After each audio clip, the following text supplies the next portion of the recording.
Yusuf, this is unbecoming. Pastor John's voice boomed across the church parking lot, the bright, unforgiving sunlight glinting off the hood of his new Cadillac. The entire congregation, dressed in their Sunday best, stood frozen between their cars. You donated that $100,000 freely. We have over 100 witnesses here who saw you pledge it to God's work. His words were smooth, practiced, and designed for an audience. My audience, my friends and neighbors for 40 years. A snide chuckle cut through the tense silence. It was the church treasurer, a man I'd taught in Sunday school. He stepped beside the pastor, a picture of smug solidarity. He's just a little confused, Pastor. It happens at his age.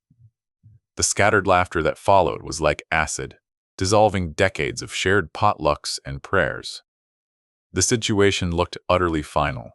The old man had lost his mind and his money. The treasurer held up a piece of paper, a signed donation form with my name, Yusuf, scrawled at the bottom. My own signature, weaponized against me. It's all here in black and white, a general, unrestricted donation to the church's general fund. Murmurs of agreement rippled through the crowd. I was cornered, publicly branded a liar or a fool in the place I once called my spiritual home. The heat from the asphalt seemed to rise and warp the faces staring at me. But I didn't feel the heat. I felt a strange, icy calm settle in my chest. I met the pastor's gaze, then the treasurer's, and offered them a small, almost imperceptible smile. My right hand was in my trouser pocket, fingers wrapped around the cool, smooth stones of Fatima's old prayer beads. They thought the paper in his hand was the final word. They had no idea the real ledger was in my pocket, waiting. I drew a slow breath, parting my lips as if to speak. The crowd leaned in, a collective inhale of anticipation. Pastor John's smile tightened, ready for my final, pathetic surrender. The treasurer crossed his arms, victorious. I held the moment, letting the silence stretch until it was thin and humming. The truth was about to detonate right there on the blacktop. But 3 months earlier, on a quiet Tuesday, the first crack appeared in their perfect, holy facade. My home, once filled with the scent of Fatima's baking and the sound of her gentle humming, had grown silent. It was a modest place, tidy and quiet, with her religious texts still arranged neatly on the shelves, beside my accounting manuals. The air was thick with memory. Some days the silence was a comforting blanket. On other days, it was a weight. That Tuesday, it was a weight. I sat in my worn armchair, the ticking of the grandfather clock, marking time I no longer knew how to fill. The Trader event wasn't a thunderclap. It was the quiet purr of a luxury engine. I was on my way to the grocery store when I saw it. A new gleaming black Cadillac Escalade, impossibly large and opulent, pulling out of the church parking lot. At the wheel was Pastor John, one hand resting casually on the top of the steering wheel. The sight was so incongruous, so jarring against the backdrop of our humble church, that I actually pulled my old sedan over to stare. A wave of nausea washed over me. It was the painful contrast that struck me most. Just 1 year ago, after Fatima passed, Pastor John had sat in my living room, his hand on my shoulder. The pastor providing great comfort at his wife's funeral. He spoke of humility, of service, of storing up treasures in heaven, not on earth. His words had been a balm on my raw grief. Now the memory felt like a betrayal, the echo of a carefully crafted lie. And then I thought of the money. Our money. The $100,000. It was nearly everything Fatima and I had saved outside of my pension. For years we'd planned it. Not a donation to the general fund, but a specific, earmarked gift to build the Fatima Memorial Wing, a small outreach center for new mothers and their children. It was to be her legacy, a continuation of the charity she'd shown her whole life. That Cadillac wasn't just a car. It was a monument to a broken promise. That evening, I sat in my armchair, the house dark except for a single lamp. I reached for the one thing of Fatima's I kept on the mantelpiece, her delicate prayer beads. They were made of smooth, dark olive wood, but 33 beads worn down from a lifetime of devotion. Her scent, faintly of rosewater, still clung to them. I held them not to pray, but to think. Their familiar weight was a small anchor in a sea of rising doubt. Doubt is a corrosive thing. I knew I couldn't let it fester. I had to ask. The following Sunday, after service, I waited until Pastor John was greeting the last of the parishioners. I approached him with a respectful smile, determined to be gentle, to give him the benefit of that doubt. "Pastor," I began, keeping my voice low, "that's a beautiful new car. A blessing from the Lord, no doubt." The opening was a test. He passed, but not in the way I'd hoped. His smile was wide and paternalistic. "It is, Yusuf, it is. The pastor is the shepherd of our flock. He deserves to travel in comfort. The Lord provides so his shepherds can tend to the flock far and wide." He clapped me on the shoulder, his tone suggesting the matter was closed. It was a justification, not an explanation, and the hollowness of it echoed in the empty church hall. Just then, the church treasurer, Mark, scurried over, his face a mask of cheerful efficiency. "Everything all right here, Pastor?" he asked, before turning a smile on me. "Yusuf, my friend, we're managing the church's funds for the greatest possible good. Trust in the leadership the Lord has provided." He patted my other shoulder, a condescending gesture that pinned me between them. I was being managed, not informed. My hand in my pocket was nervously turning Fatima's beads. Mark's eyes flickered down to the slight bulge in the fabric. "A lovely sentiment, Yusuf. Holding on to those," he said, his voice dripping with false sympathy. "But sentiment doesn't pay the bills. We are dealing with practicalities now." He dismissed the beads, and by extension, Fatima's memory and our entire life savings, as irrelevant. An emotional trinket in a world of hard numbers. I walked away from them, a cold knot of dread tightening in my stomach. The warmth of fellowship had vanished, replaced by the sterile chill of a boardroom. Their justifications were too smooth, their smiles too practiced. This wasn't a misunderstanding. I was a retired accountant. I'd spent my entire life looking at numbers, and I knew the distinct smell of cookbooks. The first quiet humiliation was complete. I had been patted on the head and sent away. For 40 years, I had balanced ledgers. My mind, though old, was still sharp. The accountant in me took over where the grieving husband had faltered. The first step was simple reconnaissance. As a contributing member of the church, a registered nonprofit, I had the legal right to inspect its financial records. I went home and wrote a polite, formal letter requesting a copy of the most recent quarterly financial statement. A week later, I received a reply. It wasn't the detailed ledger I had requested. Instead, it was a glossy trifold pamphlet printed on expensive cardstock. It was full of smiling photos of the congregation and vague inspirational quotes. The financial report was a single pie chart with broad categories like ministry operations and community outreach. "Everything you need to know is right here, Yusuf," the attached note from Mark read, "all in order." My blood ran cold. This wasn't transparency. It was a deliberate obfuscation. I scanned the pamphlet again. Deep in the fine print of the ministry operations budget, I saw it. A new, massive line item, labeled Pastoral Discretionary Fund. And under recent major gifts, my $100,000 donation was listed not as a restricted gift for the Fatima Memorial Wing, but simply as general tithes. They hadn't just misused the money. They had legally reclassified it. Frustration and anger warred within me. They were stonewalling me, treating me like a senile old fool. I went to my study, the scent of old paper and leather filling the air. In a dusty box in the back of the closet, I found what I was looking for. My original copy of the church's official bylaws from when I had served on the board 20 years ago. I blew the dust off the cover and began to read, my finger tracing the dense, legalistic text, and there it was, a flicker of hope. Article 5, Section 3. Any church member whose cumulative donations in the preceding 5 years exceed the threshold of $10,000 shall have the right to demand a complete, unabridged, and externally verified audit of all church financial accounts. The clause stipulated that the demand must be made in writing no less than 30 days prior to the annual members' meeting.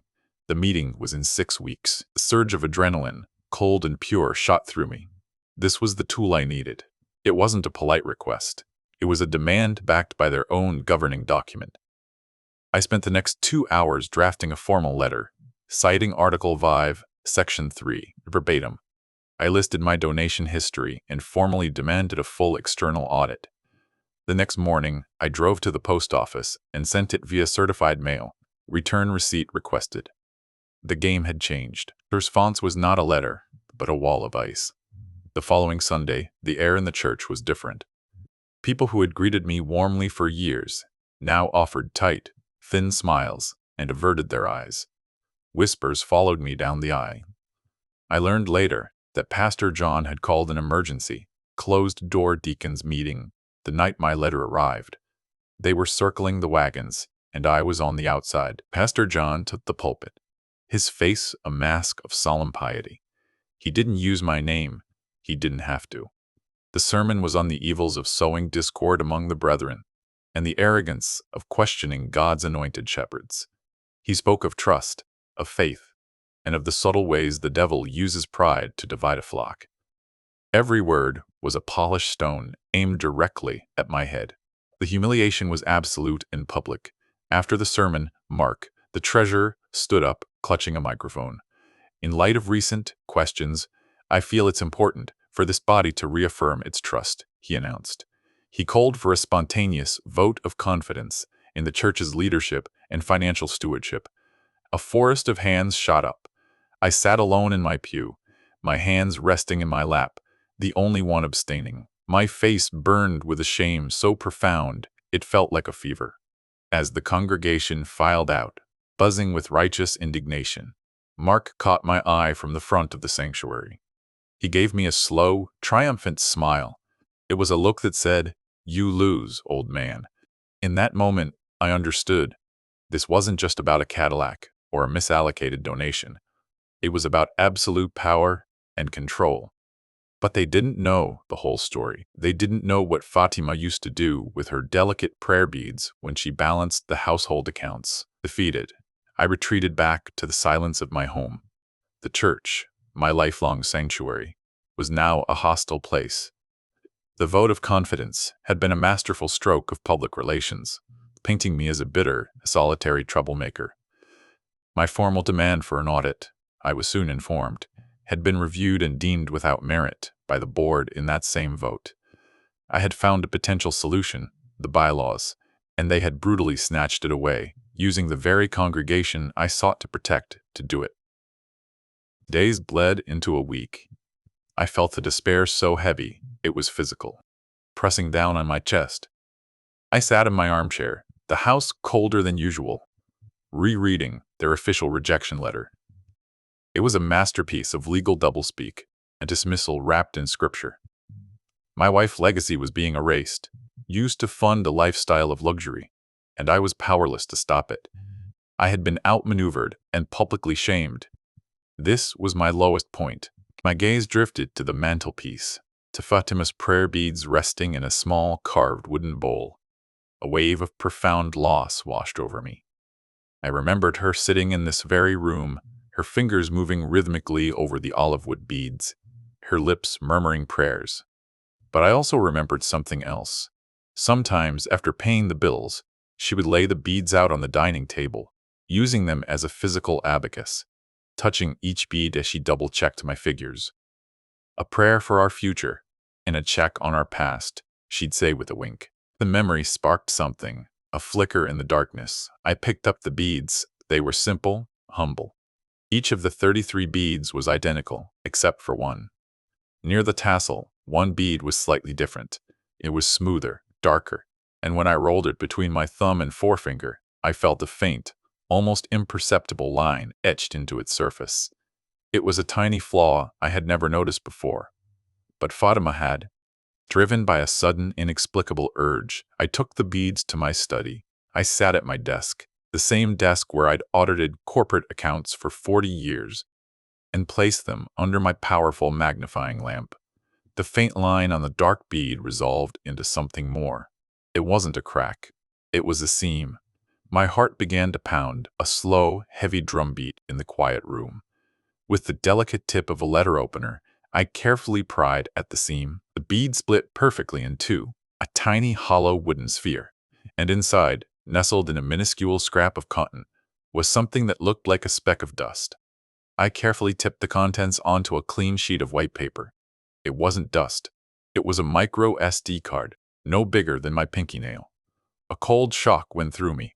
Fatima, my quiet, devout Fatima, had kept a secret small enough to hide in a prayer bead. My hands were trembling so badly it took me 3 tries to insert the tiny card into the adapter for my computer.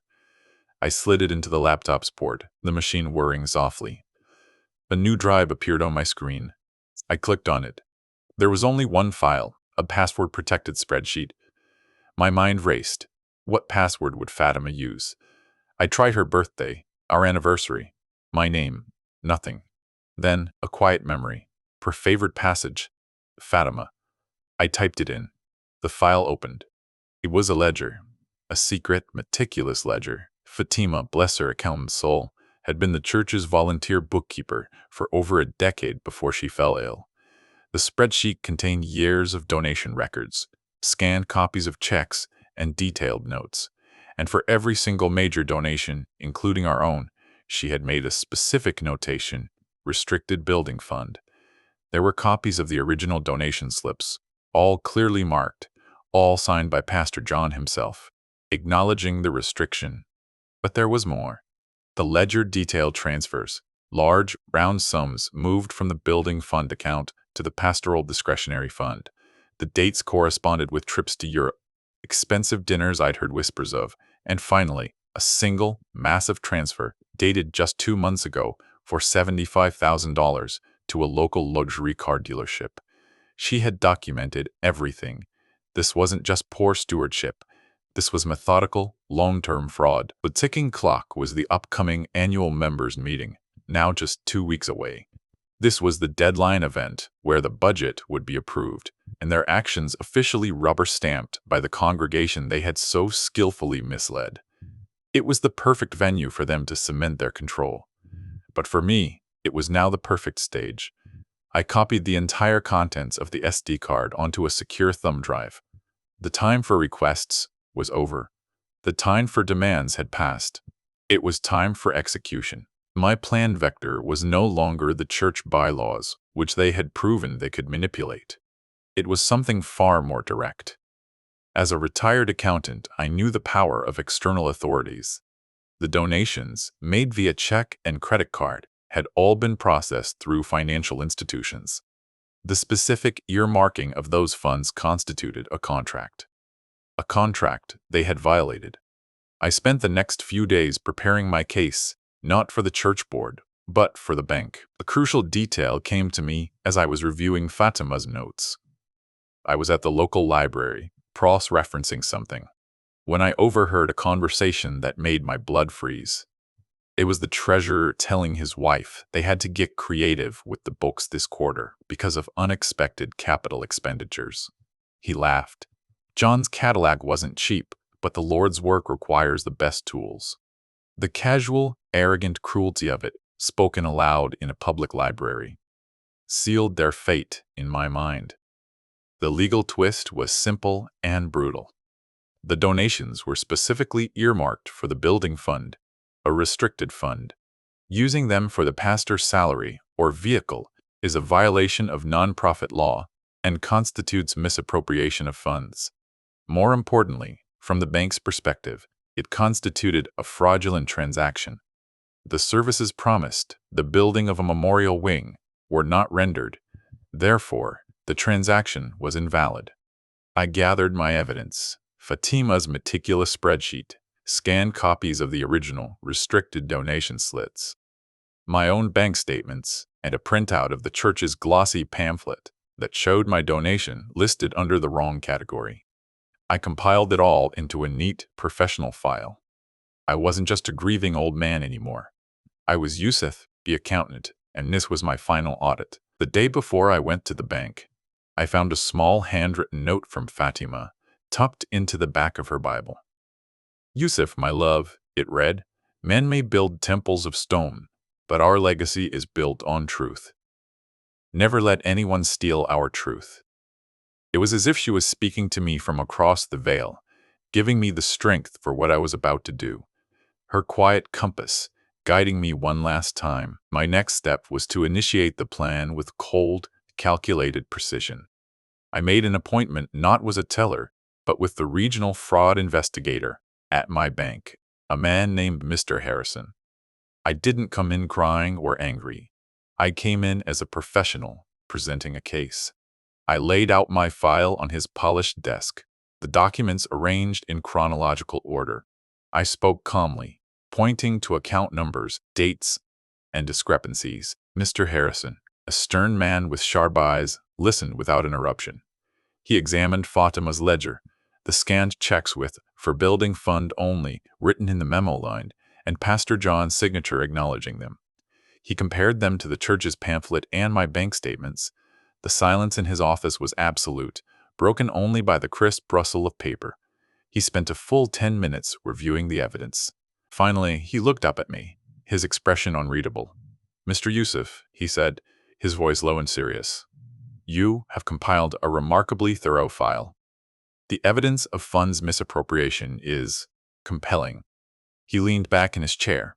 "A donation made for a specific, restricted purpose that is then used for another constitutes a breach of contract. We take that very seriously." He picked up his phone.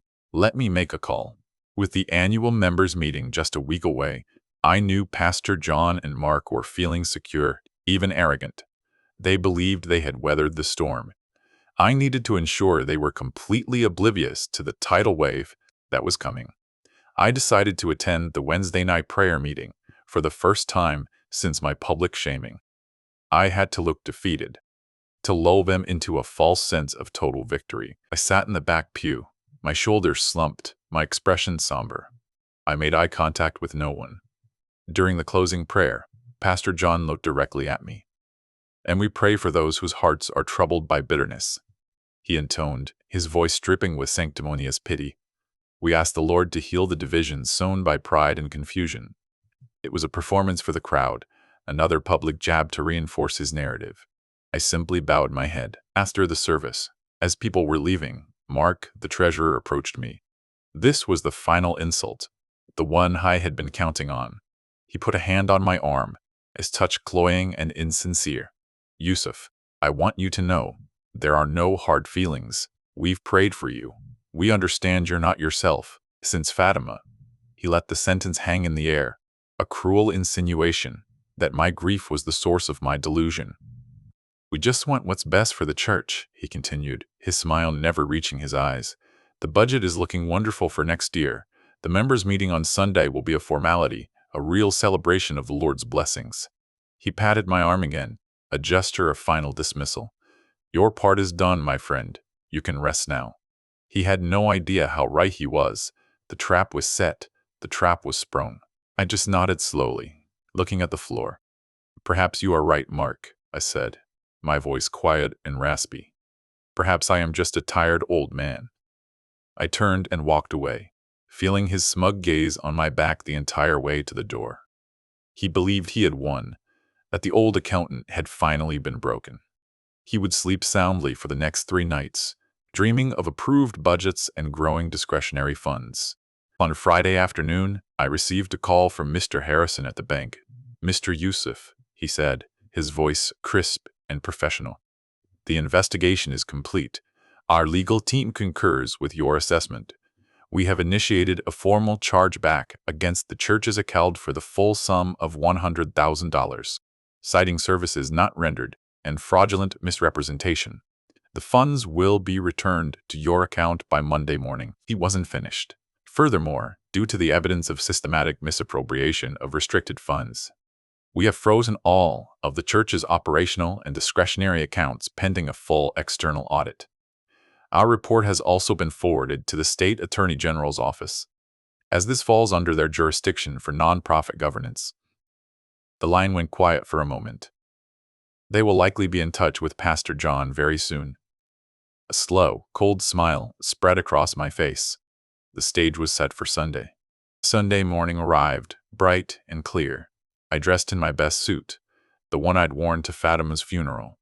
In my pocket, I placed her prayer beads, their smooth, cool weight a familiar comfort. I drove to the church and arrived deliberately late, just as the service was ending and the annual members' meeting was about to begin. I wanted to make an entrance. I wanted them all to see me walk in, alone. I slipped into a back pew as Pastor John was concluding his sermon with a flourish. And so, as we move into our annual meeting, let us do so with hearts full of gratitude for the abundance the Lord has provided, he declared, beaming at the congregation. Mark was already at the podium, a thick stack of budget reports in his hand, looking like a proud father. The air was thick with self-congratulation. Mark began the meeting.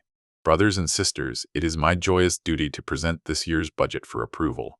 Our finances are stronger than ever, thanks to the generosity of members and the prudent guidance of our leadership. He projected the same glossy pie chart from the pamphlet onto the large screen behind him. As you can see, every dollar is accounted for. His words trailed off as his cell phone, resting on the podium, began to buzz violently. He glanced at it, an annoyed flicker crossing his face. He ignored it. It buzzed again, more insistently. Then Pastor John's phone, on the chair behind him, started buzzing too. A ripple of confusion went through the room. Mark tried to continue, but his voice was faltering. As I was saying, our ministry outreach. He picked up his phone, his thumb swiping across the screen. I watched his face. I saw the exact moment. The blood drained from it. His cheerful mask crumbled. His eyes widened in disbelief, then darted wildly around the room until they locked on me, sitting silently in the back. He looked at Pastor John, who was now staring at his own phone, his jaw slack with shock. The confident shepherd was gone, replaced by a man staring into an abyss. The congregation began to murmur, sensing the sudden, inexplicable shift in the atmosphere. The PowerPoint slide showing their financial health seemed like a mocking joke. This was the moment of reversal. I stood up. The sound of my worn leather shoes on the wooden floor was unnaturally loud in the sudden silence. I didn't need a microphone. Pastor John, I said, my voice steady and clear, carrying easily to the front. Mr. Treasurer, is there a problem with the church's accounts? My question was simple, direct, and utterly devastating. It was the question they had publicly shamed me for asking. Pastor John found his voice, a strangled panic sound. Yusuf, this is a misunderstanding, a banking error. But his eyes told a different story. They were the eyes of a trapped animal. The text messages were lighting up phones all over the sanctuary now, as board members and deacons received the same automated fraud alerts from the bank. The news was spreading like fire through dry grass. Account frozen, large debit, pending investigation. My wife's delicate prayer beads were the precise instrument of my victory. Fatima's secret ledger, hidden inside a single bead, was the key that unlocked everything. The donations were specifically earmarked for the building fund, a restricted fund. Using them for the pastor's salary or vehicle is a violation of nonprofit law and constitutes misappropriation of funds. The bank had agreed. The chargeback was the final, undeniable proof of their crime, executed not by a grieving old man, but by the cold, impartial machinery of finance. Mark stumbled forward, pointing a trembling finger at me. You did this, he sputtered, his face contorted with rage and fear. You have ruined God's work. The congregation stared, their faces a mixture of confusion, shock, and dawning horror. They were finally seeing the men they had placed their trust in, not as shepherds, but as thieves caught with their hands in the collection plate. No, I replied calmly, my hand closing around the beads in my pocket. You did this. You did this when you bought a Cadillac with money meant to build a shelter for mothers and their children. You did this when you took my wife's legacy and turned it into a luxury expense report. I am just the accountant who balanced the books. I looked out at the faces of my neighbors, the people who had laughed at me in the parking lot. There was no laughter now. The sanctuary doors at the back of the church swung open. Two well-dressed individuals, a man and a woman, stepped inside. They had the quiet, unshakable authority of law enforcement. Pastor John, the woman asked, her voice polite but firm. We're from the Attorney General's office. We need to talk to you and your treasurer about your church's financial records. The final nail was hammered home. The public humiliation was now being replaced by public accountability. Pastor John seemed to shrink before my eyes. The booming voice was gone. The confident posture vanished. He looked like what he was, a frightened man in an expensive suit who had been caught. He opened his mouth, but no sound came out. The entire edifice of his authority, built on smooth words and feigned piety, had collapsed into dust in the space of 5 minutes. I thought of Fatima and her simple wisdom. Men may build temples of stone, but our legacy is built on truth. Her truth, hidden in a prayer bead, had proven stronger than their marble pulpit and their glossy pamphlets. Her memory was not a monument of brick and mortar, but something far more powerful. A legacy of integrity that had brought down the corrupt. I didn't stay to watch the fallout. My part was truly done now. While all eyes were on the pastor and the investigators, I turned and walked toward the exit. People instinctively moved out of my way, their expressions a mixture of awe and shame. I didn't look at any of them. I had not done this for them, or even for myself. I had done it for Fatima. As I stepped out of the church and into the bright, unforgiving sunlight of the parking lot, I saw it. The gleaming black Cadillac, parked in the pastor's reserved spot right by the door. It looked different now. It was no longer a symbol of their power and my humiliation. It was evidence. It was a tombstone marking the end of their reign. The sun glinted off the hood, just as it had that day weeks ago. I walked past the car without a second glance. The heat of the asphalt felt the same, but the world was different. The silence in my heart was no longer the silence of grief, but the silence of peace. A chapter was closed. A promise was kept. The books were balanced. I reached my old, reliable sedan. The paint faded and the engine humble. I got in.